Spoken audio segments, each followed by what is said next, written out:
not every conversation will change your life, but any conversation can. So a sort of openness to people and to listening to people and what they could be teaching you. You'd be surprised when you go back through your life and think of the totally random conversations that have stuck with you and actually taught you something unexpected. So every once in a while, I get to spotlight a friend who's also a fellow podcast host / producer / awesome human. This week's guest, Liz Dolan, is just that. She, in fact, is the co-host of a podcast whose name I love, I Hate My Boss. And it's all about the world of work, and it's done in a really interesting, creative way where she kind of gets to drop, along with her co-host, Larry Seal, some amazing wisdom about how you build your career and how you make your decisions. I am very excited to also be a guest on their podcast this week. We kind of had fun trading conversations. And what's really cool also is that Liz is my guest here with us today, and we dive into her journey because I got curious, where did she learn all of this sort of like crazy awesome wisdom about building a career? Turns out she actually went to school and graduated with a degree in comparative literature and French, and from there somehow ended up as the global head of marketing for Nike,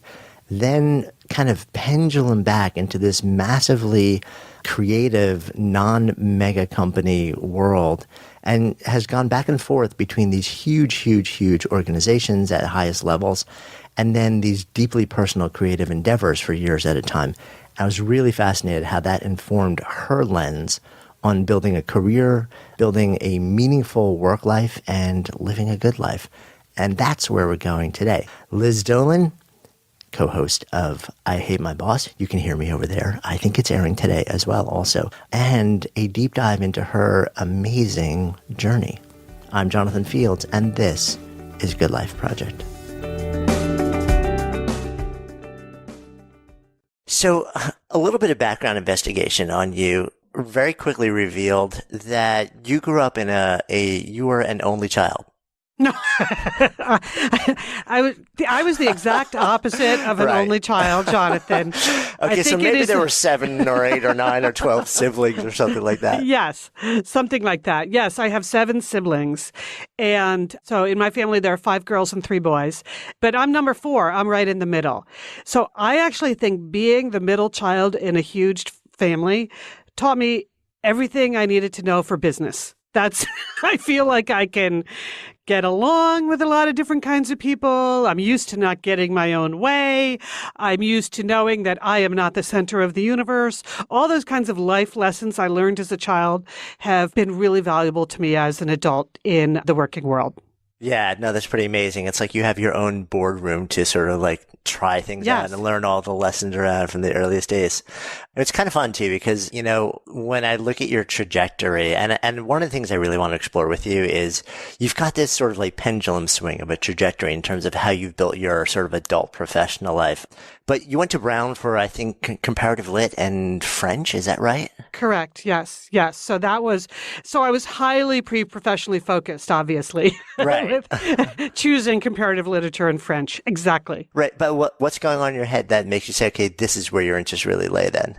I came out of a high school that was a Catholic school, but sort of a hippy-dippy Catholic school where we had no grades and it was all about love of learning. And so I kind of had that going on in my head anyway, the sort of follow your heart with what you love, paired with both of my parents, but particularly my father, felt like the most important thing in school, especially in college. It was the one piece of advice he gave me going to college. He said, it doesn't matter what you take as long as you find the best professors. He had this feeling that like everything is interesting, everything is learning.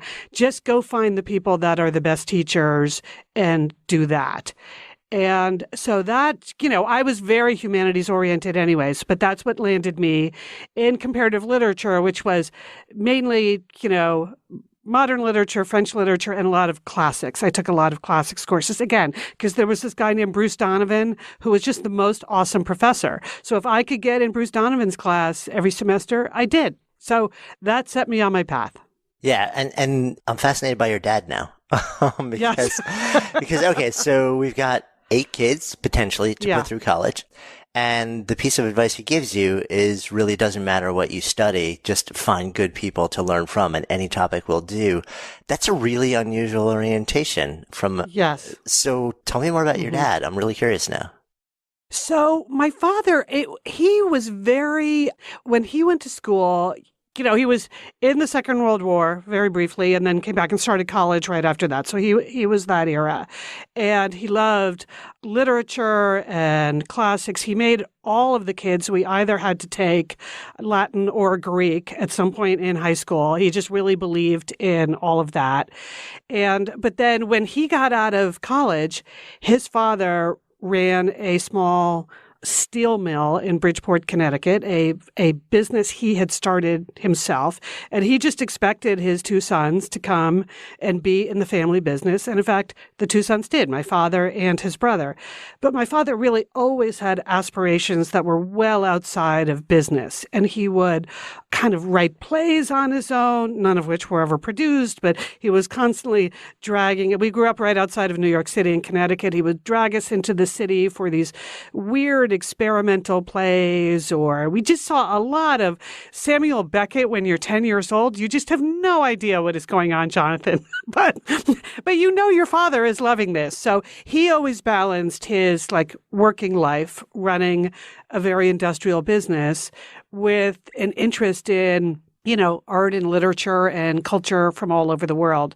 And so I think he didn't send us off to college thinking college was where you learn how to put a roof over your head. College is where you learn how to think and express yourself and write and things that are going to be important no matter what you do. Yeah, it's so interesting. It's also really revealing, I think, because it sounds like, and this is one of the things I want to dive into with a lot also, is this, you've always sort of had this thing going on the side, even though you've had these really huge careers in corporate America. Do you connect that directly with sort of like that similar orientation with your dad? Not until this very moment when you said that. That's a good insight that I had never really thought about. Yes, it's clear that I always felt like you can have a job and a business and something that you're good at and it's hard and you get a good paycheck from, but that doesn't mean that's all that's in you. And there can always be more if you want to express that, work on that. And so you're right. I've had this sort of pendulum swing. I've always, during all those years where I was running marketing at Nike, I was also creating, that's when I created Satellite Sisters as a radio show. I always had these sort of what would now be called a side hustle.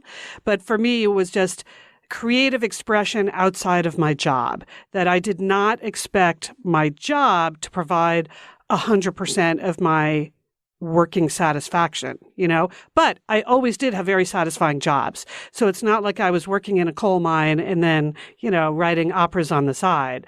I had great, stimulating, demanding jobs, but then I always had some creative energy left over, and I tried to use that instead of ignore it.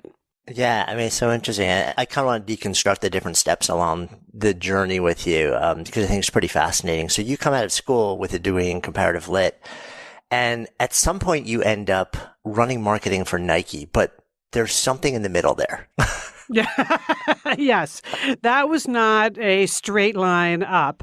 Yeah. When I got out of school, I did what all of my friends were doing, which was move to New York City and try to find a job. And I found a job in the small advertising and PR department at a retailer in New York. And the only requirement for the job, there was only one other person in the department. There was the head of the department, and then she needed an assistant. And then the only thing she really needed her assistant to know was how to speak French, because headquarters was in Paris and they would call and she could not talk to them. So somehow I managed to wheedle my way into that job. I did that for a little while. And then I ended up at a advertising and PR agency in New York for about 8 years, working on a bunch of different clients. So I did that really throughout my 20s. I spent that whole era in New York working in PR and advertising. Got it. And so it was actually the friends that got you into advertising and marketing to a certain extent, which is kind of interesting, right? I know. People said it was impossible. People said it was a useless skill, Jonathan. But turns out you never know what's going to get you in the door somewhere. You just never, ever know. Yeah, that's so interesting, right? Because so many people go and they study marketing and advertising and they're looking for that entry-level job. And it's almost like it goes back to your dad's advice, right? It's sort of like just... Exactly. And there's this one thing which is off to the side, which was just an interest of yours. And that's the differentiator that pulls you into this industry.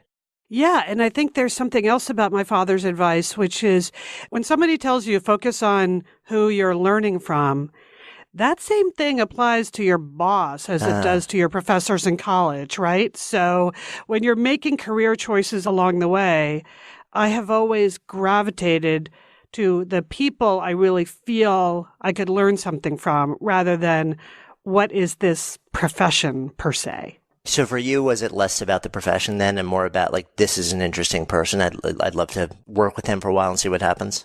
Yeah, in the very beginning. But then I knew that was the sort of marketing, PR, I knew that because I was all about writing and speaking and those kinds of things, that it was a natural fit for my actual skills, not so much my academic training, but my actual skills. So I was very interested in doing those kinds of things. But I wouldn't say that I actually knew what it was. I just knew that was a business. Like people do that for a living. But I had never studied it. I figured you get out of school and then you go start doing it. And that's when you figure out, do you like this or not? And are you good at this or not? Yeah. So you're doing this for about 8 or 9 years. And then in your mind, is there a trajectory? Like, are you like, I like this. This is where I want to go. This is what's building. Or is it just like, this is interesting. And then the next thing comes along. And it's like, this is interesting in a different way, which adds to it. I'm always curious about how deliberate, because if you look at your career, like you have ended up in some extraordinary places. And I'm always really curious how deliberate that path was for different people. Mm-hmm. It was not that deliberate. So I would like to say that I have just followed these steps and, you can have the career of your dreams. The way I ended up at Nike was that I was working in New York and I think I had just turned 30 and I was kind of thinking about, okay, what do I want the next phase of my life to be? And I had decided that I wanted a dramatic change, that I wanted to move to a smaller city, not spend the next phase of my life in New York City as much as I loved it. I wanted to work for a company that was exciting and global and all of the things I had in New York, but didn't necessarily have to be in New York. I wanted to live in a place where I could afford to buy a house. I had decided that was important to me. And I wanted to live in a place where I could go skiing on the weekends. That was literally my life plan, Jonathan. Like I was sitting around in my office in Midtown Manhattan, and that was everything on my list. A house, skiing, like global company, but, something really energetic. And I'm lucky that I got a call from a headhunter about a job to go run PR at Nike. And originally I thought, where is that? And remember, this was the late 80s, so it wasn't like Nike. Right, and this is also before Portland was Portland. Yes, Portland was not Portland, exactly. Right. Portland was not Portland, and Nike was not Nike, and I was like, okay, I know I wanted to get out of New York, but that far out of New York? Maybe not so much. And I had gotten that call on a Friday, and I spent the weekend sort of thinking about it and really ruminating. And I realized, well, that kind of job actually ticked every box on my very short list. I would be able to do all of those things that I had just sort of set out in the back of my mind. Like, yeah, Portland, Oregon, sure. It was nothing if not affordable at that phase. And a company that was really on the verge of becoming a big global powerhouse. You could kind of feel the energy around that. So that's how that happened. So I went out. So I called the headhunter back on Monday and I said, you know what? Yeah, I'll talk to them. That seems like something I could be interested in. I was a little bit daunted by the sports part of it. Not that I'm not sporting because, I skied and played tennis and did things like that. But I really didn't know about professional sports. It's not like I spent a lot of time, watching the NBA or the NFL. And so I thought I might not be qualified for this at all, but I might as well give it a go. And I went out there and I spent the day there and was interviewed by all kinds of people. And the last person who interviewed me was the founder of the company, Phil Knight, who was the CEO. And one of the things I said to him, I said, I'm not exactly a sports junkie. Like, I know the difference between Magic Johnson and Michael Jordan, but it doesn't go a lot deeper than that. And he said, oh, don't worry. Everybody else here knows all about that. We don't need more people that know that, which I think was also very shrewd on his part. Yeah. And of course, a lot of people know his name these days. Yes. Were you concerned at all? I mean, it's interesting also because you hit 30 and you're like, okay, so it's time for sort of like the next big thing. The move from going from like in that world and sort of like branding, marketing, advertising, sort of like everyone aspires to get to New York. And like your aspiration became to almost go somewhere where everything was the opposite of New York. I'm curious what was happening underneath the hood that motivated that. Yeah, I just did not feel like everything exciting going on in business was happening on the island of Manhattan. I just, for as much fun as I had living there and working there, and as stimulating as my work environment was, I could look around the country and see that there were lots of fascinating things happening in the West or in the South, or, cities like Minneapolis were popping out to me. Denver was popping out to me. Those kinds of things were appealing to me. So I guess I was, even though I had only ever lived in the Northeast, I was not a snob about the fact that that's the only place interesting in the world. And I was really ready to go live someplace, as I used to say, just west of New Jersey was pretty much my goal. Right, which it's funny because if you grow up in the Northeast, you kind of like most people understand that we know there's like New York, New Jersey, Connecticut, New Hampshire, Vermont, we think, and then there's a Hudson River, and then there's something. Exactly. And if you don't grow up here, you're like, oh, I can't believe you're so self-important. There's a whole universe out there. But it is funny how much of a bubble it becomes. It is. And I was ready to bust out of the bubble for sure. I can't explain to you why. I just knew that, I remember saying to my friends, if I leave, I am allowed to come back. It's not like they revoke your passport and you can never come back. So I was not worried about that. And sometimes I feel like people worry too much that every decision they make is permanent and final. Like, we are closing the gate once you leave Manhattan and you're never going to be allowed to come back here. That is just not true. And I was not daunted by that at all. Yeah. And that's actually a great point because I do think so many of us, we kind of feel like we're defined by the title rather than the competency that we develop that follows us anywhere we go. And if that means going forward. If it means returning to a place we've been before, it's like, I think a lot of us have trouble sort of separating those two. Mm-hmm. I think that's true too. And I think you're in an environment in New York City, obviously in the marketing, advertising, PR world.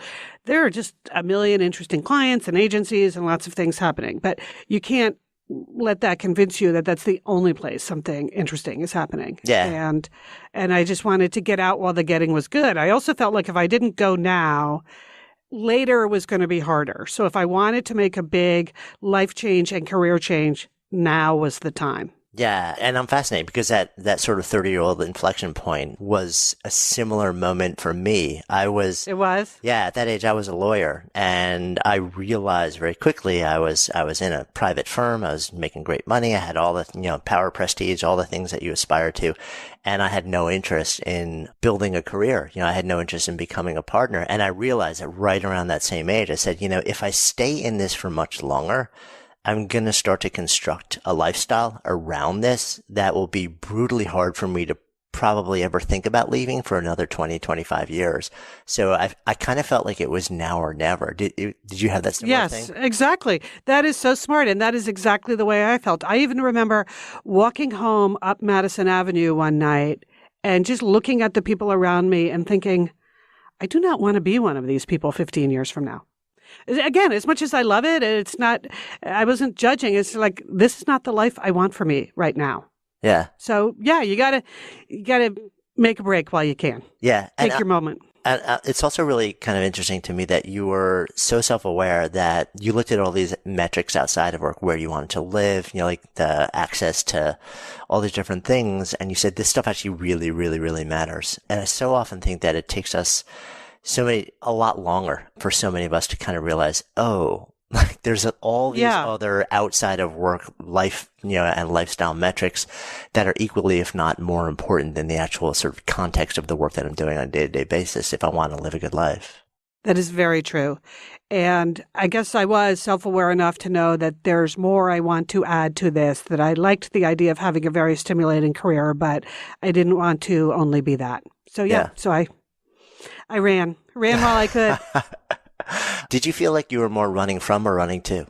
Definitely running too, for sure. Yes, I definitely wanted to try something new. I wanted to be in a new place and have a different sort of quality of life. So it was super exciting. I remember I moved to Portland, Oregon on August 1st, 1988, and it was just a gorgeous day in the Pacific Northwest. And, Oregon is so beautiful during the summer, and August, September, October. It was just one perfect day after another. Right. And I remember saying to a colleague at Nike, like in late October, like, I don't know why you guys keep complaining about the weather. I think it is gorgeous here. And he said to me, like, just wait until Halloween. The curtain comes down on Halloween. And sure enough, it poured on Halloween night. All those poor kids in their costumes have to wear their raincoats over their costumes.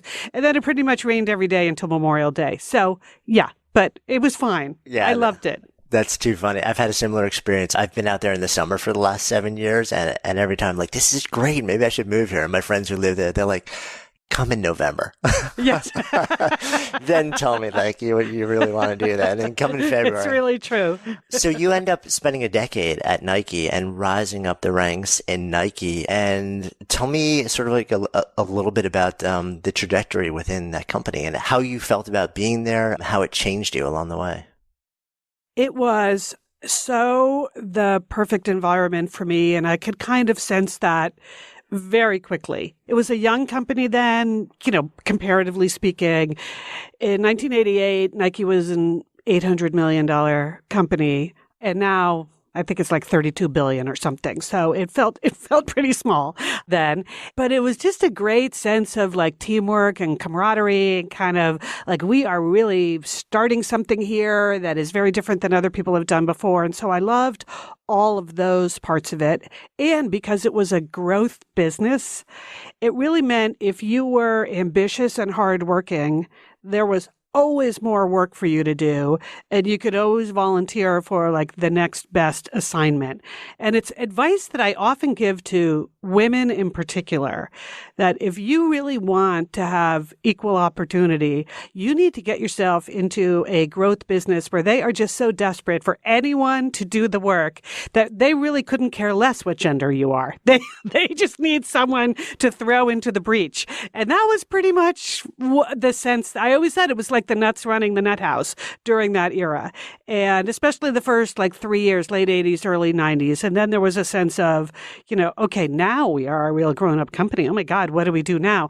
And that was fun too. So I was the PR director, and then I became the corporate communications director. So that included like investor relations and community relations and other things.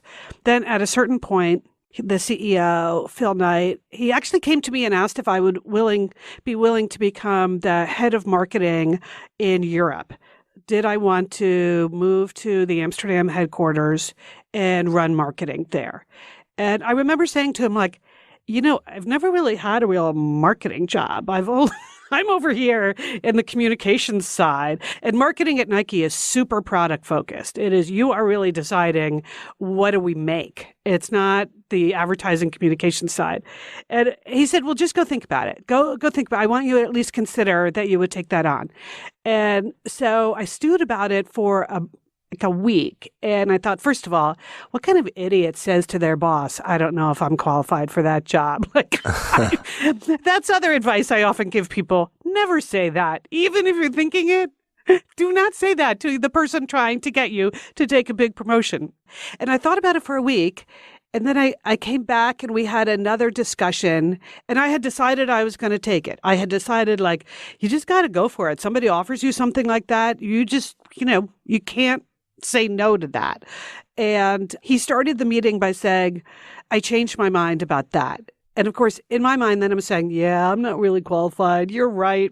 But at least I was smart enough not to say that out loud, because the next thing he said is, instead of moving you to Europe, I'd rather have you just stay here and be the global marketing director. And I said, okay, again, you do realize I have never had a job in our marketing department. And he just said, I'm pretty confident you'll be able to figure it out. And that was a major turning point. Like when you have a boss that has that kind of confidence in you, that's the same thing as going and finding the best professors. It's the same lesson to me. Work for the people who, will teach you something and who believe in you. So that moment was all about that. Yeah, I mean, it's so cool because it's not just like, wow, cool, interesting job, but so revealing about the nature of the founder. And did you feel like was the culture that sort of trickled down from Phil, did it embody that same thing, or was it really unique to him in the way that he interacted with people? No, he set a standard in the culture where there are like two main attributes, I think, that he taught me or that he modeled for everyone. One is he's super competitive. Do not take anything lying down, but externally oriented with that. So like it is really about winning this. And that just comes from, being an athlete and just really loving the competitive spirit. So he was super competitive, but also super honest, which was much more of an internal value, where I was shocked when I first started there how frankly everyone spoke to each other. And I had come out of an agency world where you totally edited yourself. You certainly edited what you said in front of a client. And if you were one department, you would never say something about another department in front of a client, like even in a group meeting. I got to Nike, it was exactly the opposite. We would have these meetings and, the advertising director would present stuff and everyone in the room had an opinion on it. And I could not believe it for like the first 3 months. And then I thought, this is exactly what I love. This is really all hands on deck in the best possible way. And I think he's the one that really modeled that for us, that you just need to, if you did something wrong, say it. If you love something, say it. It's like the whole point here is that we can be honest with each other. Yeah. Curious how that ties in with the dinner table with 8 kids lessons. Yes. It's like, yes. There's this common theme. Like you could you're clearly, it's like almost like rebuilding this ethos everywhere you go, or somehow looking to find it and finding it in different people and different cultures. Yeah, I think that's true. I think there was something about the free-for-all nature of it that appealed to me. It also helped that I wasn't intimidated by boys. I learned that at the dinner table because the older two in my family are, my 2 oldest brothers. And so we had just always learned to like speak up for ourselves, even though the boys were bigger, older, stronger, louder. So that was very helpful inside the Nike culture. Yeah. Not to be intimidated by the boys, who they were all just perfectly nice, just like my brothers. Yeah, but also it's not to be intimidated by the role or by what was being asked of you. I mean, you had a job where you sat there and you said, this is not my wheelhouse. Yeah. And somebody else said, you'll figure it out. And there's something inside of you that says, well, yeah, I will. Yeah, because that's about the power of the team. That is understanding that you do not have to really do everything all by yourself. You have to lead a high-functioning team. So for as daunting as it wasn't impossible because you looked around at who your colleagues were and you thought, well, together we can figure this out. I have no idea what to do, but together we'll be able to figure this out. And that was very much the ethos inside the company. Yeah. So you stayed there for a total of about 10 years, right? So you're there for about a decade, yes. Rise into this position where essentially you're running marketing for the entire company, working on the highest levels there. It sounds like your job is super rewarding in almost every way. And you wake up one day and say, I'm done. Correct. Yes. Take me there. It's not like it was actually one day, of course, but it was a feeling. I actually went in and resigned on my 40th birthday, but I had been thinking about it for a while because for as much as I loved that job, I had this other creative itch that I needed to scratch. And it was just a crazy thing that I don't know why it became so important to me, but it did. I just had this idea that I wanted to start a talk radio show for women. that I love listening to radio and audio of all kinds now. And so much of what I heard was men on sports and men on politics. And I just had this idea in my head, like, why doesn't someone create a show that's women talking to each other the way women talk about these things? And I don't know, it just became like a really important thing for me to go try. And I realized, I talked to my 4 sisters about it. And once I realized I could rope them into it, they were like, oh, yeah, sure, Liz, you go ahead. You figure out how we can do that. You go get that radio show for us and call us when you get that radio show. And I thought, okay, I am really going to do that. Now the gauntlet has been thrown down. So when I resigned from Nike, it was specifically to go explore the possibility of what became Satellite Sisters. There were a lot of people that did not believe that that's really what I was going to go do. Yeah, because from the outside looking in, like, it's kind of like, what? Like, you're working in this amazing company that's revered. You have a relationship with this legendary founder. You have this incredible power job. And A, like, a lot of people couldn't imagine leaving something like that, but then B, to leave something like this, which seems so radically different and high risk and operating on a profoundly different scale. Like, tell me about the conversations around that. But you know, Jonathan, it was, as I'm telling you this story, I realized it was kind of the same feeling about leaving New York. Like, they do allow you back. I remember having the confidence that, like, I could leave a corporate job and go do something else that was very creative and entrepreneurial. And then if that didn't work out, I could always get another corporate job. For whatever reason, I just had confidence that, like, no matter what happened, I was going to be okay. I had been marketing director at Nike. I was going to be able to get another job if I needed one. But I just didn't need one right now. I needed to go do something else right now. And so I didn't overthink it too much. And a lot of people, especially a lot of colleagues at work, when I would tell them what I was going to go do, they immediately said, no, really. What are you really going to do? And they kind of assumed I had some secret big promotion that I was getting at some other company. And I was like, no, believe me, if I'm going to work in this world, I'm going to work here. I love this company, but I just need to do something different now. So that's what I did. Yeah, so interesting. When you went in, the day that you actually resigned, did you resign directly to Phil, or was it Yes. What was that conversation like? It was so revealing because, he had been such a great mentor of mine and I loved working for him and we had a really good working relationship and I knew that he trusted me and counted on me. But I told him that I needed to go off and do something else. And he said, here's exactly what he said, I remember. He said, you can't do that. He said, you're not just Liz Dolan, you're Nike's Liz Dolan. That's how everyone in the world knows you. Nike's Liz Dolan. And I was like, wow, if you were going to try to talk me out of this, you just said exactly the wrong thing. And we both laughed. He's like, oh my God, I did, right? Yeah. Okay. Yeah, I see what I just did there. Because, he was right. And that's exactly what I was feeling. We just had different ways of reacting to what that meant. Like, he just couldn't understand why I wouldn't want to be Nike's Liz Dolan the whole rest of my career. Yeah, so interesting, right? The two just radically different lenses on the same thing. Yeah. Yeah, and it's not that I liked being Nike's Liz Dolan, but I knew I didn't only need to be Nike's Liz Dolan. So it was just the right moment for me. Right. So where do you go from there? I mean, this radio show becomes a radio show. Yeah. So I spent a couple of years working on that and, pitching it around. And we did a pilot. And ultimately, we got picked up by WNYC Radio in New York and syndicated by PRI. So that was great. It actually worked. We had a once a week show on the weekends on, 100 public radio stations around the country. And then ultimately we moved that show to ABC Radio because they wanted to give us a live 3-hour-a-day show, like a daily show, which was just something that afforded us, for all of my sisters, they could all quit their day jobs. I had already quit my day job to get it started, but they still had their day jobs and the weekend radio show.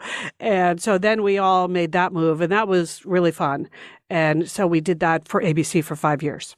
So you're basically hanging out with your 5 sisters?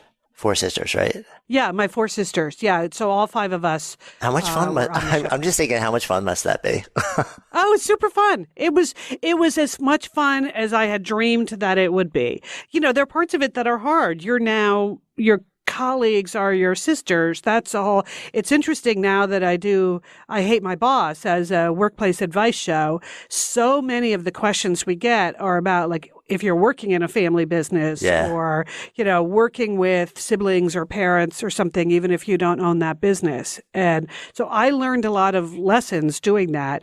And again, I think we felt like we were confident that we could do that because we had seen that our father was always in a family business. And, some people can make that work and some people can't, but we had a great role model that way. So that was fantastic. And then ultimately, ABC Radio was sold and ceased to exist. So then the pendulum swung back again.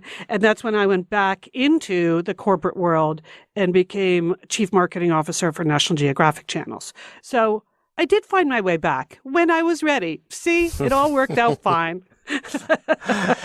Right, which in hindsight you're like, yes, of course it all worked out fine. But again, it's this inner knowing. I'm joking when I say that. I know. Yes. But it is this like really deep inner knowing that like I'm good, I'm smart, like this will follow me wherever I want to go. I'll land on my feet. That so many people question, and so many people lead with just like this fierce sense of perpetual self-doubt rather than a fierce sense of perpetual expectation that I'm going to be fine. Yeah. But you know what? I had made other decisions in my life that supported that freedom. So part of the reason I was free to make these big changes is, I was not married. I did not have children. I did not have a giant mortgage. I didn't have kids I was going to have to put through college. So I had made life choices that supported a certain level of financial freedom or whatever you want to call it. I could go do that. And a lot of other people, you're not quite as, I understand why people that have kids to put through college don't necessarily want to go in and resign from their big fancy corporate job. I totally get that. I'm clear that I probably wouldn't have the bravery to do that if I had all of these other things on the expense side of the ledger. But I did not have those things. Yeah, but what's really interesting to me? I'm so curious whether you sort of experience this too, especially with sort of like your current gig, which we'll get to in short order. Is that so many people also set up their lives so that they have the ability to make all the choices that you're talking about making, and they still don't make them. They still make the choices as if they're locked into some paradigm that doesn't allow them that freedom. I think like my experience, or at least my guess, is that it's probably more people that operate that way, even if they have the ability to do so much more. I mean, I'm certainly guilty of that to a certain extent myself. We've built my living in a way that allows me a certain amount of freedom, and it's taken a really long time to actually take advantage of that. I mean, as we're recording this right now, I'm sitting in a small bungalow a block and a half from the beach in Encinitas, Southern California. And I'm still... That is so great, Jonathan. And it's awesome. That's so great. And I'm working, but we realized at a certain point, we're like, wait, we've actually built this business in a way that allows us to do this. So why are we not doing it? And I feel like that happens a lot. Do you in all the conversations that you have, has that come up as a theme? Yes, I can remember even when I was stewing about whether or not to leave Nike, one of my closest friends said to me, well, if you can't do it, who can? And that was a real moment of revelation. Like, oh, yeah, what is holding me back? Except I think people naturally have a tendency, when you have a high-profile professional job and you're perceived in a certain way, like out in the world, you don't want to take that away from yourself. There's a certain comfort that comes from, yeah, right, this sort of, I'm Nike's Liz Dolan. Yeah. Some of that is very comforting. But you realize, no, you didn't used to be, and you don't have to be. And so I did feel a confidence to go do that. But I've had that conversation with lots of my friends as they've made choices about moving from a conventional job to an unconventional job, or moving halfway around the world with their kids just because they decide okay, we need to shake this whole operation up. I think people have more choice than they think they have, but they don't necessarily embrace it. What do you think's underneath that, though? Well, I think it's very difficult to just shake things up so much that you feel like you're starting from scratch again, like you're abandoning all this stuff that you worked on to build up. Or it's that they're going to close the door behind me thing more than anything else. It's, if I leave this job, they're going to lock that door and I will never get another conventional job. And I understand why people feel that way. Because then when you go do that, I remember like 6 months after I left my Nike job being at a board meeting for a nonprofit organization I was on the board of. And one of the big fancy corporate guys there who was also on the board said to me, well, you really only have a year to do this. And then if you don't have another real job within a year of leaving Nike, you're never going to get back in. And like, I tossed and turned that night, Jonathan. I definitely was like, oh my God, what if he's right? But he was wrong. Yeah. So from there, you had this really strong taste of radio, and then moving into different sort of like backgrounds, you go back into the corporate world and you're doing this mainstream gig. But again, there's this pattern, right? And yes, radio, which now has evolved into the world of, well, Satellite Sisters keeps on in the background. So you've got this now as your side hustle and loving it. You're building all this experience doing it. But then very recently, you get fascinated with the world of podcasting. Yes, it's been so great. So about a year ago, my former boss, who runs the podcast network Wondery now, actually came to me and asked if I would host a show called I Hate My Boss, because he knew I had the radio background and he had also seen me, as a leader in the working world and thought I would be really good and insightful about giving advice. And I remember even saying to him at the point, like, oh, I hate giving advice. I don't want to give people advice. And he said, are you kidding? Didn't you notice that everyone at work always came to you for advice? He said, I used to get kind of insulted because I was the CEO, but instead they would go to the CMO for career advice. So that's how we started this new show, I Hate My Boss, which we were very lucky to have you as a guest on, which was a very fun conversation. Thank you for doing that, Jonathan. It was my pleasure. And and my co-host here is an executive coach named Larry Seal, who runs his own executive coaching business. So he is super experienced with the how to actually give advice. And I provide experience, color commentary, that kind of thing.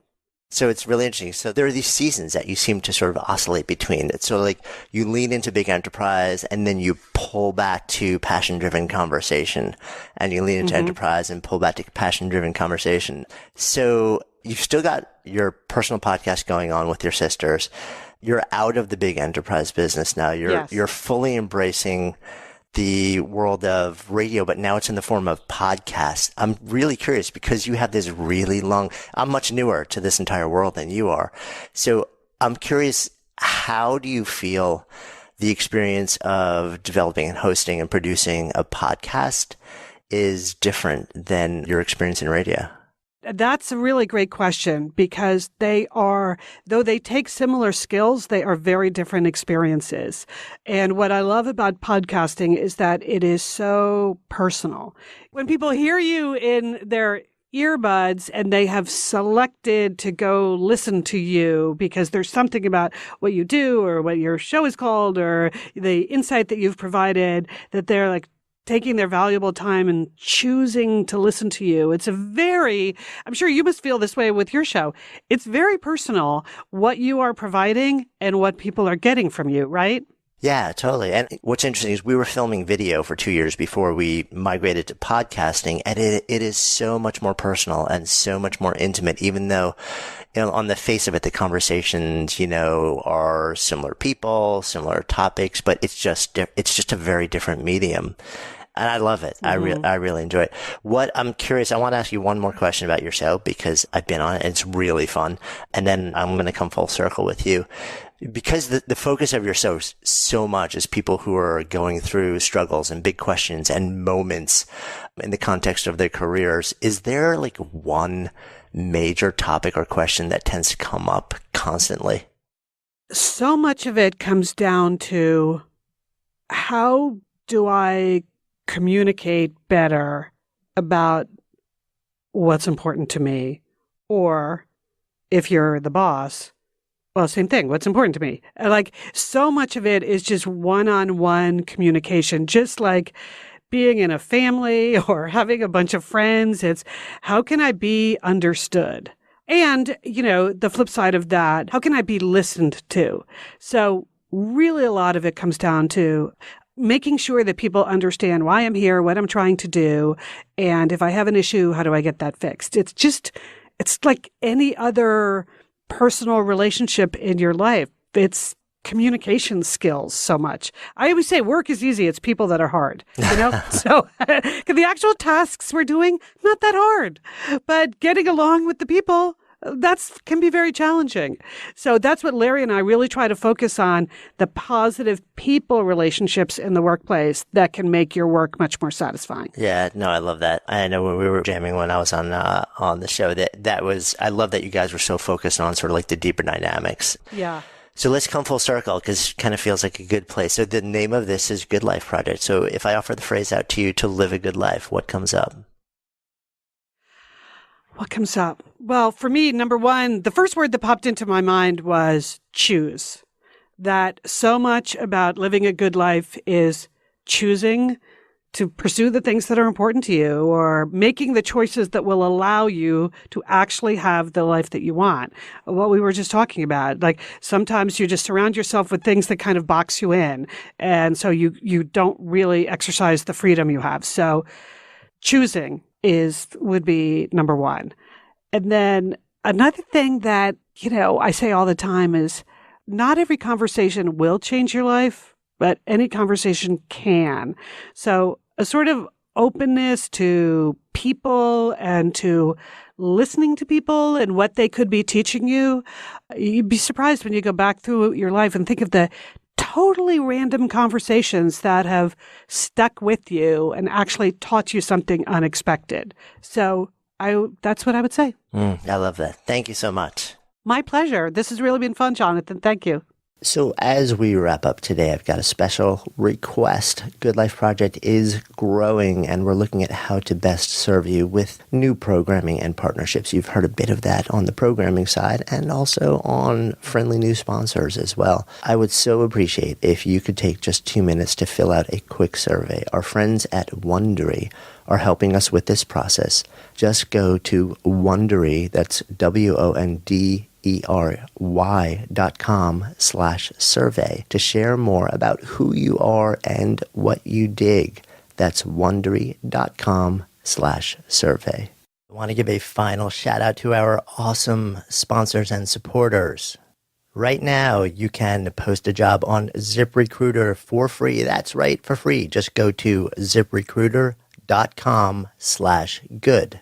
Be sure to check out Blue Apron and get your first 3 meals free with free shipping by going to blueapron.com/goodlife.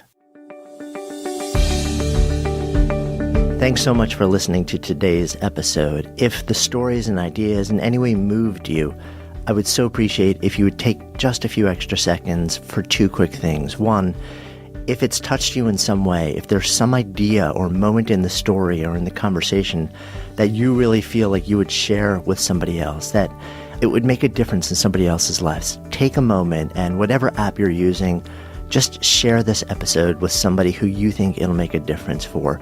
Email it if that's the easiest thing, whatever is easiest for you. And then, of course, if you're compelled, subscribe so that you can stay a part of this continuing experience. My greatest hope with this podcast is not just to produce moments and share stories and ideas that impact one person listening, but to let it create a conversation, to let it serve as a catalyst for the elevation of all of us together collectively, because that's how we rise. When stories and ideas become conversations that lead to action, that's when real change happens. And I would love to invite you to participate on that level. Thank you so much, as always, for your intention, for your attention, for your heart. And I wish you only the best. I'm Jonathan Fields, signing off for Good Life Project.